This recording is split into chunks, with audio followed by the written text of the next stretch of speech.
All right, so decimal students, come on in. All right, so what I have for you today is something special. I actually wrote a kid's story, and one of my stories have actually been published, which I'm really excited about, but that's an astronomy one. This one has not been published outside of Supercharged Science, Supercharged Math and Supercharged Science, and we're gonna do it together. So if you don't have the handout for today, that's okay. Just grab a sheet of paper, and what we're gonna do is I'm gonna review first on my desk a couple of concepts, and then I'm gonna read a story, and it's a detective mystery story, and you're going to have to solve it. Give me a smile if you've heard of Encyclopedia Brown. Anyone heard of Encyclopedia Brown? Good. That's who the story is modeled after. And so I'll tell you more about that in a second. Let's do our review really quick, okay? Let's do it. All right, so I'm going to take you down to my desk. I'm going to give you a question, and you are going to give me the answer. 3 plus 2. Shout it out. Good. 5. You sure it's not 32? No. All right, little kids might do this, right? They're like, I know what to do. You take the 3 and the 2 and you shove them together. Okay, no, that's wrong. 3 plus 2, you know, because you know what 3 and 2 mean. It means you got 3 marbles, you put them together with 2. This equals 5. What I'm talking about is place value, and you all know how to do this just because you're super smart. Okay, what if I said 3 plus 2, and I put little dots after them? Does it matter? No, you still get the same answer. You get a 5. You can put a dot there if you want. I usually only put the dot if you have more numbers here. Okay, good, good, good. Okay, so I told you this was a review. All right, so what if I said 3 1/10 plus 2? Okay, you can do it in your head if you want. Shout it out.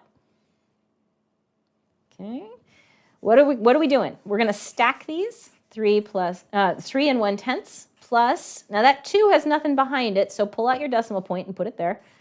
Okay, and there's nothing here. You can put a 0, but if it bothers you to have nothing there, put a 0. And you're going to add them.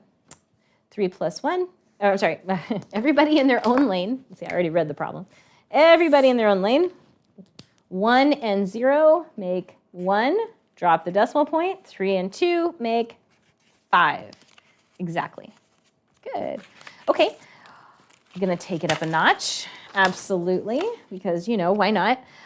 What if I said 3 1/10 plus 2 7/10? Can you tell me what that equals? 3 1/10 plus 2 7/10. Everybody in their own lane. That's right. Line up the decimal point no matter what it looks like. Okay, you're going to move the number until the decimal points are lined up. 1 and 7 is 8. 3 and 2 is 5. Okay, ready for the tricky ones now? Now that we're warmed up? Good. 23 1/10 plus 1 76/100. Okay, go for it. Do this by hand. Do this by hand. So we have 23 1/10 plus, is it this? Oops, wait a minute. I didn't write down the problem line. Right, let's see.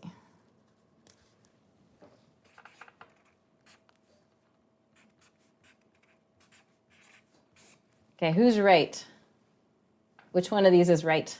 The one with the decimal point. This just gives you garbage, right? Because decimal point's here, and then it's over here, and who knows, right? This is like adding the 3 and the 2s. 3 plus 2 is 32. So this is a big fat no. Don't do that. If you write messy, this is what may happen. So I want you to write nice and clear and big like me.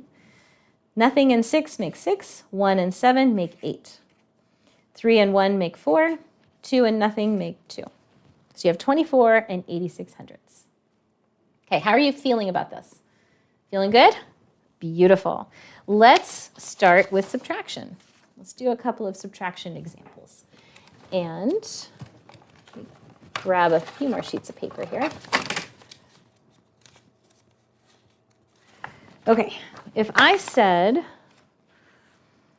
15 97/100 minus 300. 300 looks like this. If I had said 3/10, it'd be 0.3. but I said 3/100. Okay, so let's write it together. 15 and 97/100 minus, put the decimal point here and build the number out. Just like that. Okay, 3 from 7 is 4. Nothing from 9 is 9. Drop the decimal point. Nothing from 5 is 5.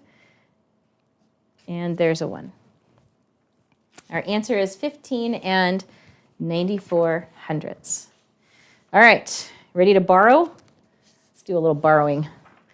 Do you love friends that got you covered? You know, you're a little bit short and they're like, I gotcha. Love having friends who like to share. What if okay, so I know you know how to line up numbers now. Let's do this one.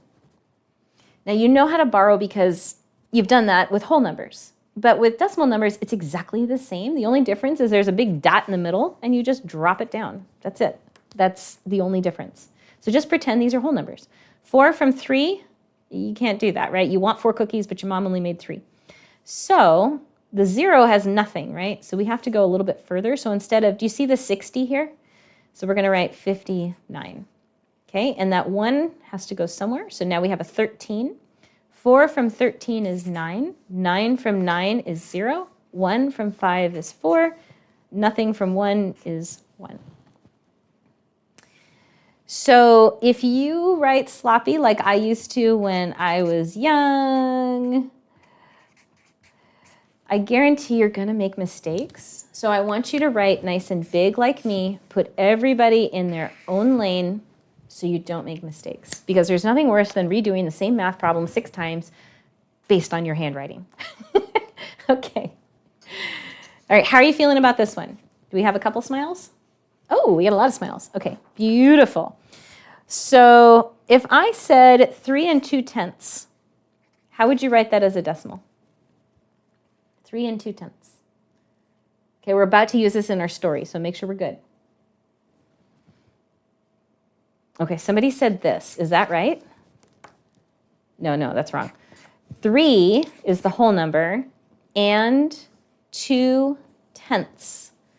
So you just write what you hear. 3 and, the decimal point is and, okay, 2/10.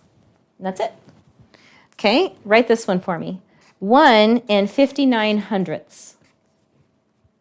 Write that as a decimal.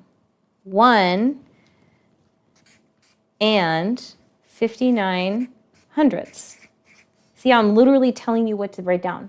Let's do one maybe you haven't seen before. 6 487,000. Take a stab at how you do that one. 6 487,000.